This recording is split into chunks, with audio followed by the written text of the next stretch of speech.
Hello everyone and welcome to Slash Film Daily for Friday, October 12th, 2018. On today's episode we're going to talk about the latest film and TV news, and in the mailbag we'll answer some listener emails. This is Slash Film Editor-in-Chief Peter Soretta, and joining me on today's podcast is Slash Film Senior Writer Ben Pearson. Hey, what's going on? And writer Chris Evangelista. Hello. So it seems like news has kind of slowed down in a big way, which is why we're doing a bunch of news in mailbag episodes, a combination of news and mailbag. But let's jump into the news, and let's start off with Wu-Tang Clan is getting their own Hulu dramatic television series. Yes, that is correct. So Wu-Tang, an American Saga, is a new TV show that is coming to Hulu, and it's not a documentary series, but instead it's a 10-episode drama that is going to explore and expand the world of the Wu-Tang Clan, which is the influential hip-hop group that's been around since at least the early 90s. And Alex Tse, I think that's how you pronounce his last name, T-S-E, is one of the creators of the show, along with the RZA, who is one of the founders of Wu-Tang Clan and a filmmaker in his own right. And they have sort of teamed up to write the first episode of this, at least. That's basically all we know. They create and wrote the show. Alex Tse is responsible for the new Superfly movie. He also wrote Zack Snyder's Watchmen film, and the RZA has directed movies like The Man with the Iron Fists and Cutthroat City, I think, which is coming out pretty soon. And the official synopsis is Wu-Tang Clan, an American saga. It's inspired by the Wu-Tang Manual and Tao of Wu, and based on the true story of the Wu-Tang Clan, set in early 90s New York at the height of the crack cocaine epidemic. The show tracks the clan's formation, a vision of Bobby Diggs, a.k.a. the RZA, who strives to unite a dozen young black men that are torn between music and crime, but eventually rise to become the unlikeliest of American success stories. Huh. That actually sounds like something I would want to see. Unexpectedly, I when hearing this headline, I was like, "Do we really need a Wu-Tang Clan?" I guess this is just like one season. This is like an anthology series, right? Yeah, they said 10 episodes right now. I mean, I guess theoretically they could kick it to another season and keep it going. Yeah, but yeah, I'm sort of surprised that they're taking like the dramatic approach and adapting their story instead of just doing like a more of a straightforward documentary kind of thing. Because Brian Grazer, the guy who co-founded Imagine Entertainment with Ron Howard, is executive producing this, and I think he has done a bunch of documentaries in the past. I think there's one on the Beatles recently that he did. So I was sort of expecting it to be a similar kind of thing, but this is it's they're going to have to cast people to play them, and it's going to be more like a Straight Outta Compton kind of thing, I guess. Well, yeah, Straight Outta Compton was a big success. Was that didn't they have a Biggie series recently? Was there a series? I think there was a movie like a few years ago, and then they did a Tupac movie last year, or maybe early this year. That's what I'm confusing myself with. I don't remember those being as successful as Straight Outta Compton. Yeah, Straight Outta Compton, I just wrote an article that I was talking about the potential box office for Bohemian Rhapsody, and I found out that Straight Outta Compton, I think it opened with $60 million in its opening weekend, which is the highest opening weekend of any music biopic ever. And so, yeah, that one is far and away, one of the more successful ones out there. Yeah, that's crazy. Let's move into Marvel Town, and let's talk about Black Panther 2. We had known that this is in development, but now we know who is going to write and direct this movie. Chris, tell us about it. You'll never guess this. You could have never seen this coming. Wait. James Gunn? No, incorrect. Exactly. The correct answer is Ryan Coogler, who, of course, co-wrote and directed the first film. This is like a no-brainer. I mean, we'd all assumed it was going to happen. Kevin Feige said, he wants Ryan Coogler to come back, but the difference was, unlike some other Marvel films where the director usually announces before the film even comes out that he's directing the sequel, Ryan Coogler was being a little standoffish. He didn't commit to it. He didn't say, if he was going to do it or not. He sort of deflected the question. But now we know it's official. He's definitely coming back to write and direct the film. The story goes that he's going to start writing it next year, and they'll probably start shooting by 2020. I mean, this is a good sign because Coogler, I think, is instrumental in making that a success. That first film a success. It's so much so that Disney is going to be, presenting it for award consideration, which is interesting because Disney has 3 Marvel movies. Are they going to be also championing Ant-Man and the Wasp and Avengers Infinity War for award season as well? Ben, what do we know? Well, we actually know that Disney is right now planning only to campaign 1 Oscar for Avengers Infinity War, and that is the visual effects Oscar. And it sort of makes sense. They did a terrific job with Thanos. I put together this whole video essay or like a documentary kind of thing of how the different visual effects teams created that character. And the visual effects in Avengers Infinity War are really impressive. The interesting thing about this is Black Panther is the one that Disney is really pushing. For that film, they are going to be asking voters to consider Black Panther for Best Picture, Best Director, Best Adapted Screenplay, Best Actor, Best Supporting Actress, Cinematography, Film Editing, Production Design, Costume Design, Makeup and Hairstyling, Sound Mixing, Sound Editing, Visual Effects, Original Score, and Best Original Song. So basically, like, the entire gamut of every award possible. And on the other side, the flip side of that, Infinity War is only going for visual effects. So I'm not an awards season. There are people who devote their entire careers to studying award season. I'm certainly not one of those people. But to me, this sort of seems like Disney doesn't want to potentially split the vote. So they're putting all of their eggs in Black Panther's basket, maybe because they know that movie was more of even though Avengers Infinity War was more financially successful, I think Black Panther is more of like a cultural touchstone for people. Yeah. And I think that that there is a lot of a groundswell of support around that movie in particular winning a bunch of awards, just to reward the efforts of Ryan Coogler and his team for putting together that movie in such a phenomenal way. So, if they were to push everything that they had done this year, those 3 Marvel movies that you mentioned equally, then there's a chance that voters could be like, you know what, I really like the production design in Infinity War, so I'm going to vote for that instead. Whereas them sort of giving the big concentration on Black Panther tends to, or I guess it could bode better for that film overall in the long run. Yeah, I think you are correct there. I'm still skeptical of if the Academy, which is largely older white males, are going to, The Dark Knight notoriously got snubbed, which has caused, years and years of us fluctuating between how many Best Picture nominees happen at the Academy Awards.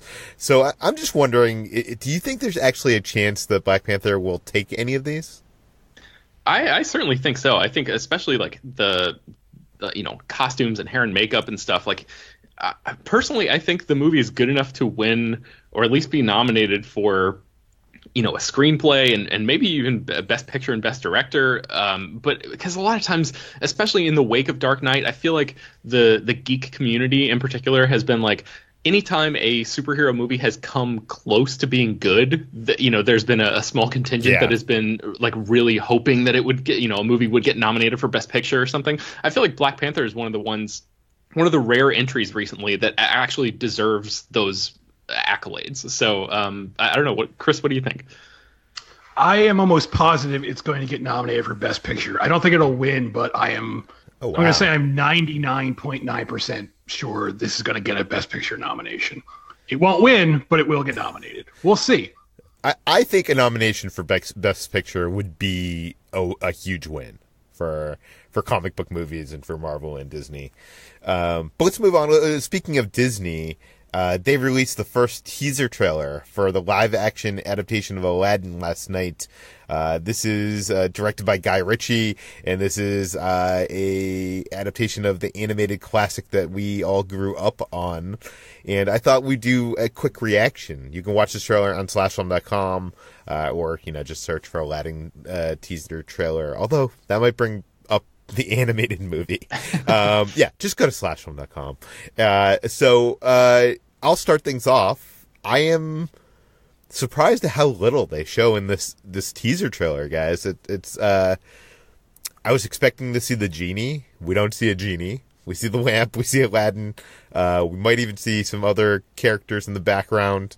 But I don't know. I was kind of not expecting to for my nostalgia to kind of be sucked into this, but seeing this world and these locations and these characters brought to live action, it really got me interested in seeing this film, even though it's probably totally unneeded and unnecessary. Chris, what is your reaction? It looked shockingly fake to me. Like, nothing in this trailer looks real except, the actor playing Aladdin, obviously, but everything else. Oh, it looks like Jungle Book. It looks like fantastical.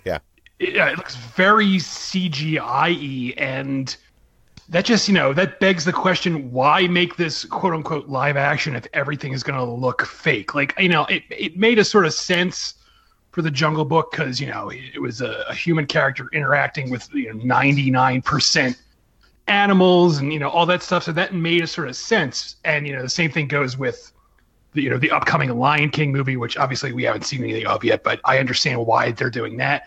But if you're going to make a live action remake, build some sets. Don't just throw this actor in front of a green screen. It just seems lazy to me, but I don't know. But it's also way too early to tell. Like you, I was expecting more. At the very least, I was expecting, to hear Will Smith at the end say something, but none of that, So I don't know. Again, it doesn't come out for a full year, so there's plenty of time for a better look at it. But for now, this is a bit underwhelming to me. Ben, what is your relationship with Aladdin, and what did you think of this teaser trailer? I think Aladdin, it's up there in my top, 2 or 3 favorite Disney animated movies. So I really, really love that film. And I was sort of the same as Chris. I thought that I was surprised at how fake everything looked in this.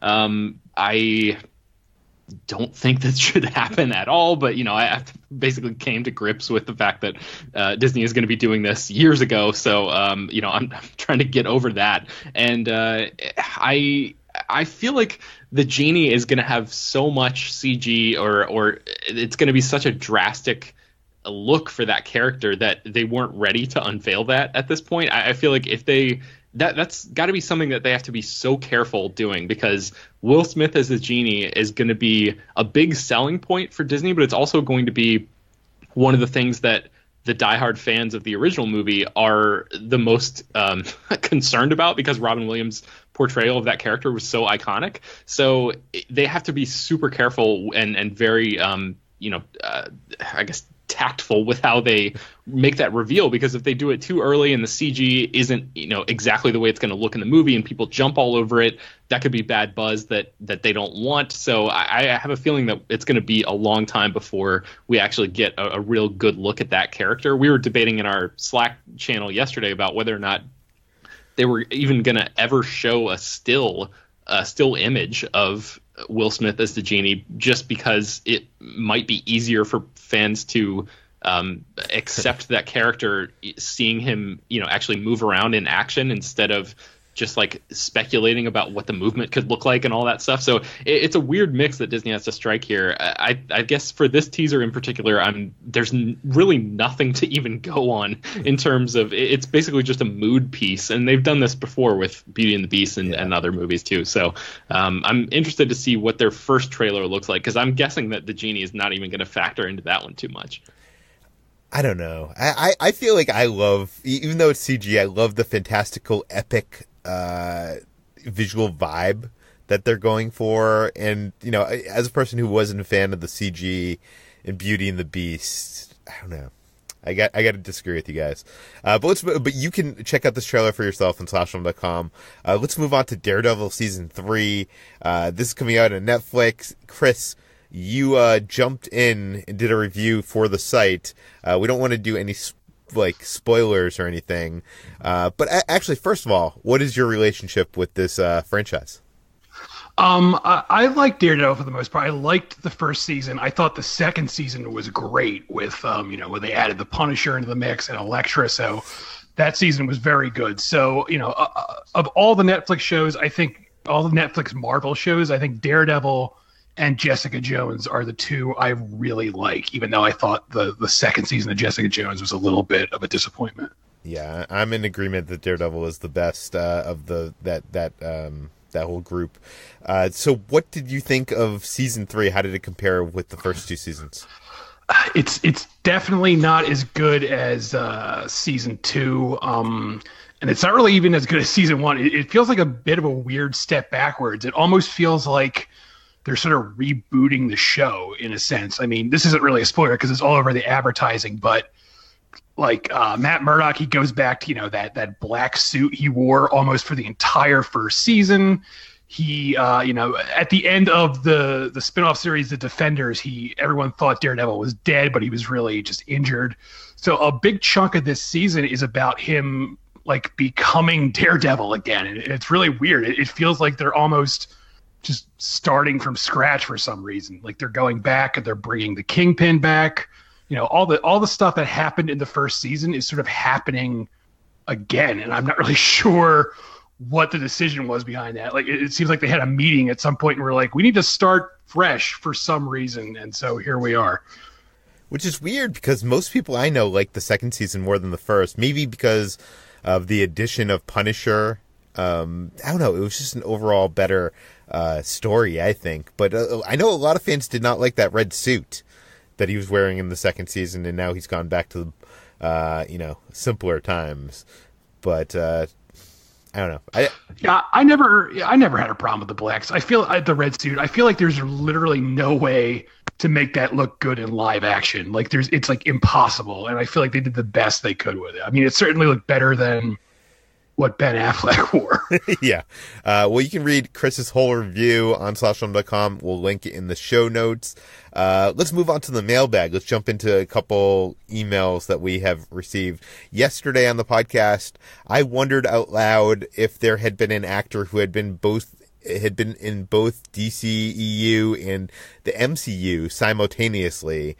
A couple people responded with examples. Kyle said that Laurence Fishburne was Perry White in DC and Bill Foster in Marvel, although that's not really at the same time. It is a little bit of a smaller role there. Damon writes in that Djimon Hounsou, who plays Korath in Guardians of the Galaxy, he is returning in Captain Marvel because that's a prequel, but he's also in Aquaman. I think that's probably the best example we can find, but even that is like a relatively small side character, I think.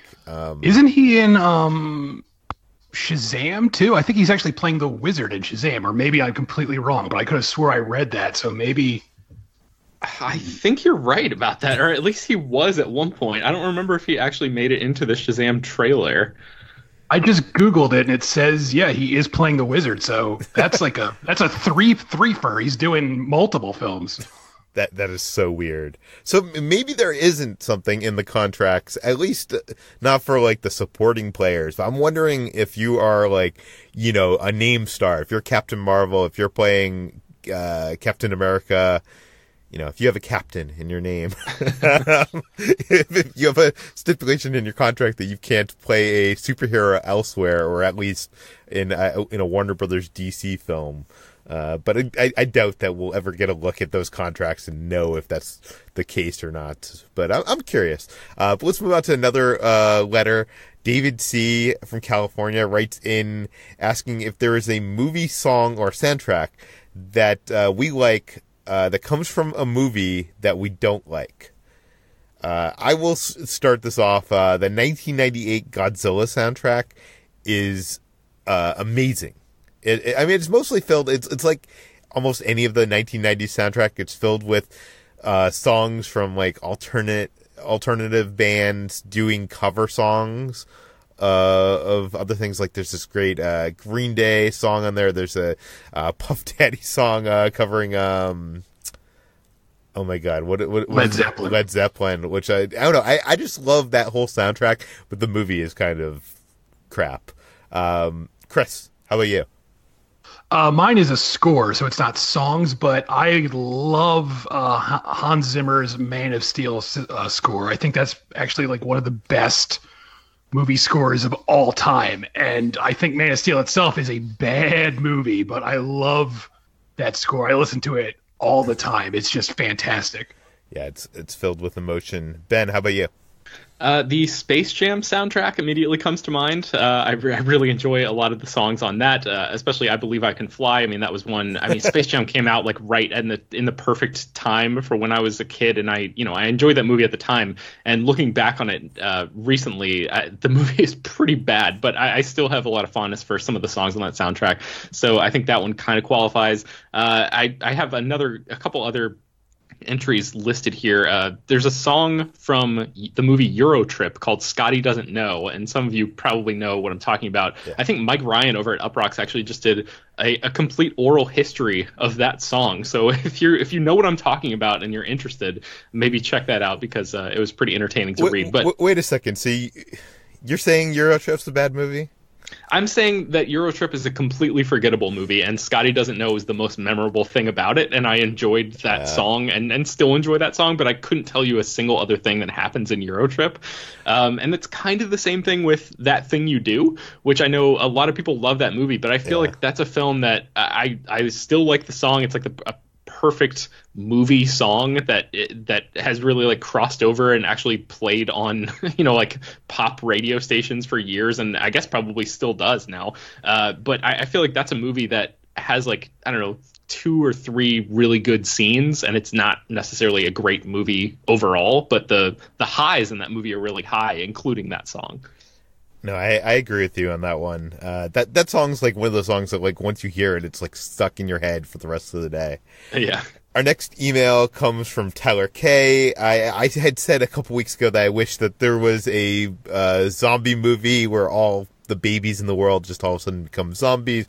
We have mentioned before, a couple people wrote in with some suggestions where they had zombie children. Tyler K writes in that he would like to mention Peter Jackson's Brain Dead, one of his early films, which features an quote-unquote awesome zombie baby. Without getting into spoilers, there's a scene with the baby in a blender that is just spectacular and even a little bit cathartic.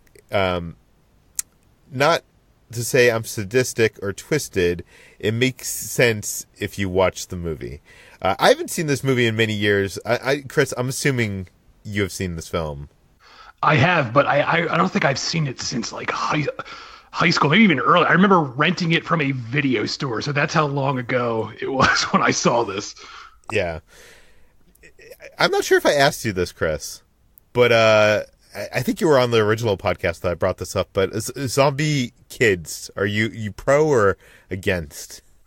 I'm not. I wouldn't say I'm against. I'm kind of burned out on the zombie subgenre as a whole. Like, I'd be fine if there were no more zombie films for the next 10 years, but I'm not. I think there's certainly room there for zombie kids.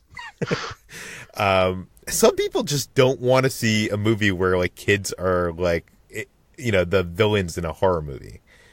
But yeah, let's move on to our. But why? Kids are nightmares. Have you ever seen a child? They're just awful. They scream. They're terrible. No one. We have lost half of our listenership over that one. Okay, Anthony C. writes in. He wanted to get our opinion on our job as film journalists. He wants to know if you need a college degree or a cinema studies background in order to work in the world of film journalism. Also, is there a beginner's guide on how to make an entrance into the film writing community? He is going to school now. Ultimately, the degree he's going for is not involving film, but he wants to know, will that look bad on if he wants to get into film writing? So I thought I would start with you guys. Chris, what advice do you have for someone who wants to get into film writing? Don't do it. Turn back now. But if you if you really want to do someone who quit his job or his like day job to write about movies. I'm mostly kidding. If you really want to do it, don't give up. But there's no like secret. I wish there was like a trade secret that I could just tell you and you would immediately be doing the job. Really, it's just you have to just do it. Like I spent a long time writing for no one pretty much, and it eventually paid off, but it took a long time. And there was time where I wanted to just give up and say like screw this, I'm not going anywhere. But it eventually worked out, and I'm thrilled it did. But there's going to be times where you get frustrated. As far as like learning it, I would just advise just reading other writers, reading other film critics. Like that's really the best way to learn. Like, growing up, I would just constantly read, like Roger Ebert. He was my go-to guy. And, that's how you learn to, you learn by seeing other people do the job, basically. And that's how I, got into it. Yeah, every year I used to buy that huge, like, Bible-sized Ebert guide of, like, I think it had all of his reviews from that year in movies, and I would love just spending days and days reading through those reviews. Chris, what do you have to say about college degree in cinema studies? I don't want to say it's not worth it because some people get a lot out of college. I don't have a degree in it. I went to college for journalism, not really film studies, so it's like a different thing. But there's a lot of people who do this who don't have a degree in it, so it's not like a requirement, I would say.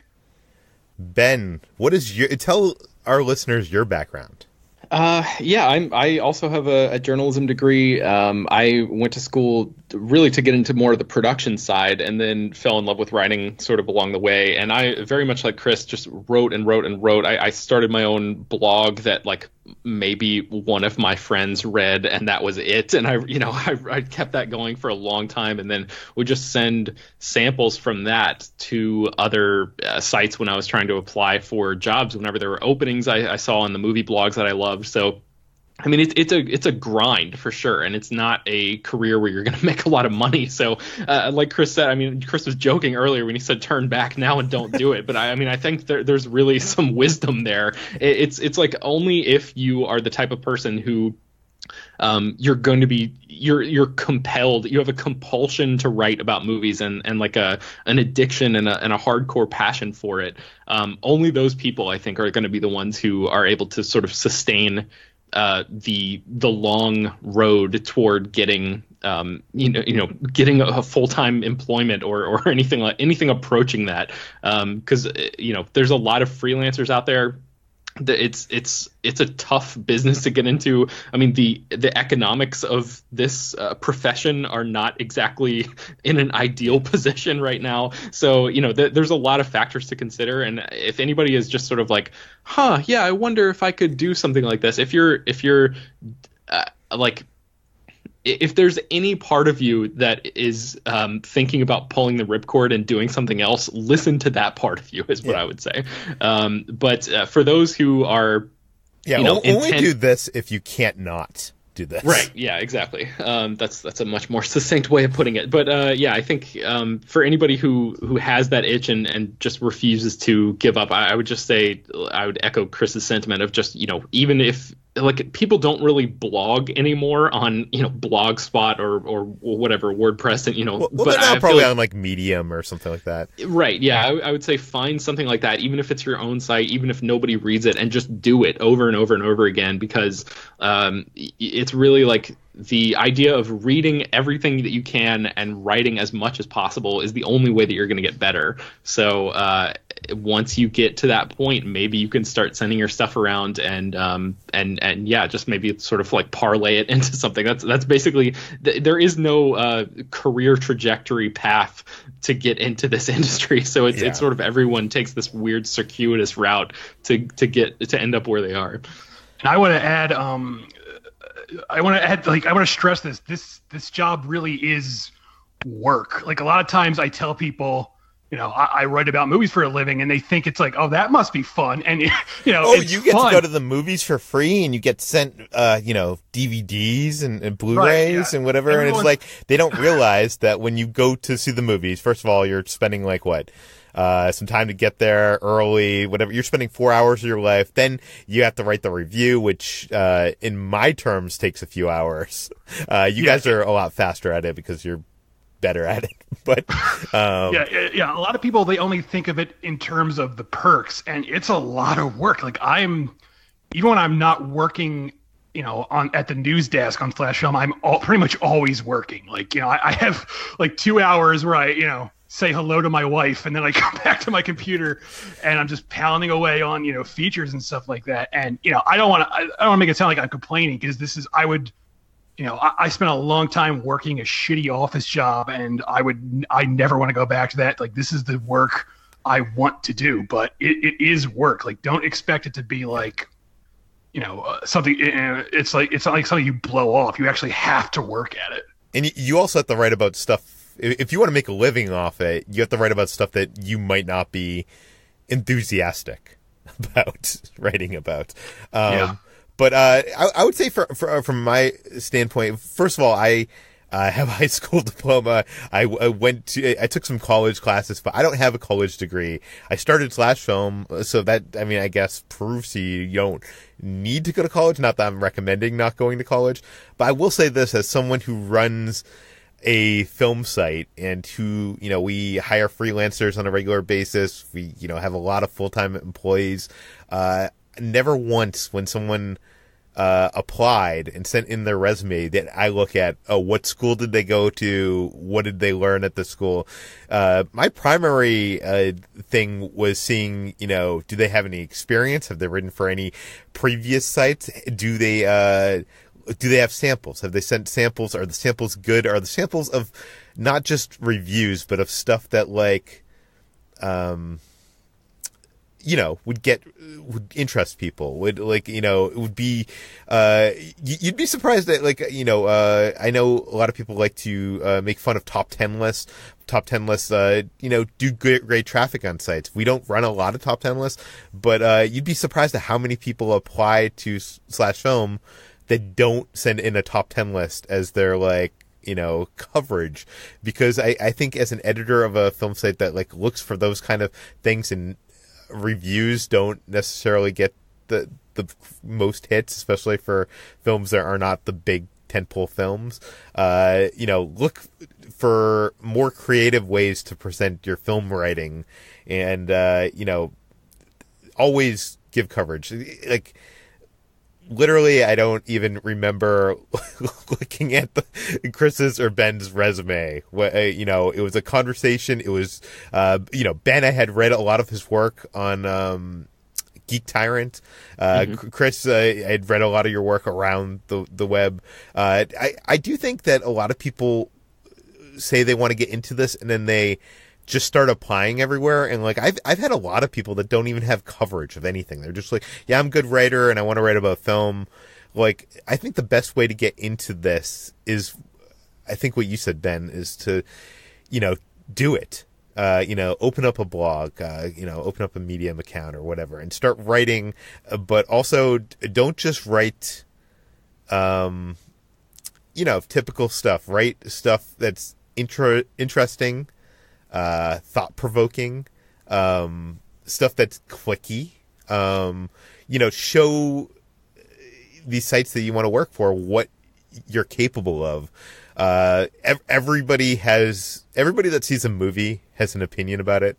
And then maybe 10% of those people probably can coherently write their opinion, but very few people can present it in a way that people actually want to read their opinion. So yeah, that's my suggestion to you. There's one more thing, Peter. Yeah. In terms of, in addition to being versatile and being able to cover a lot of different ground as a writer, I would also suggest for people, especially when they're sort of up and coming, is to try to find a specialty that other people don't really do, and that way you can make yourself like indispensable at if you have a specialty and you become known as the person who writes about this aspect of things, and you can sort of, if you put in your 10,000 hours or whatever, with a focus in one particular area, that can be a big asset later on when you are trying to present your work elsewhere. You can say, I've written a lot about this particular subject, and that way you might be able to go around to a bunch of different outlets and sort of pitch your work that way. For sure. And actually, the last thing I would give for advice is someone's not going to come and find you. You're writing on this blog spot, you're doing a podcast or whatever you're doing. Someone's not going to discover you. I've never heard that story actually happen. You need to go out and you need to make it happen. You need to network. You need to, send your resume and work around. You don't be annoying about it. Don't, keep on following up. A lot of these sites have a staff, and when it's fully staffed, it's fully staffed, and it's hard to get in there. But I will say with freelancers, people we have freelancers pitching us every day articles, and it's usually the take. You have to come up with an interesting angle on things, and I think a lot of people don't. When you start getting into this, don't think about it from that perspective. But yeah. Anyways, don't take our advice about it. Like go to school. I'm not saying not to go to school, but certainly I don't know anybody, honestly, who was hired because it's like, oh, he got a degree in, film criticism from NYU. Do you know what I mean? Like, that's not what the employer of a film site is gonna, or a film newspaper or a film magazine is gonna look at. They're looking at the coverage and what your experience and what you're capable of. So that brings us to the end of today's Slash Film Daily. Ben, where can people find more of your work online? You can find me writing at slashfilm.com, and I'm on Twitter and Instagram at Ben Pears. Chris, where can we find you? Also slashfilm.com, and I'm on Twitter at CEvangelista413. You can find me at slashfilm on all social media. You can find this podcast, Slash Film Daily, published every weekday on iTunes, Google Play, Overcast, Spotify, all the popular podcast apps. Please send us your feedback, questions, comments, concerns to peter@slashfilm.com, and your email could end up in the mailbag. Please leave your general geographic location in your name in case we mention the email on the air. Go to our iTunes page. Give us a glowing 5-star review. That helps us out quite a bit. Spread the word, and we'll see you on Monday. You guys don't think that was like overboard with the whole job advice thing? No, that was good. I like that. Okay. People should ask us for more advice. Let's just make this an advice show. Write in. Yes, if you have, if you need advice from Chris. Yes, please. That should be our new segment. I give advice every episode. And we have like a sound bumper where it's like Advice Corner with Chris Evangelista.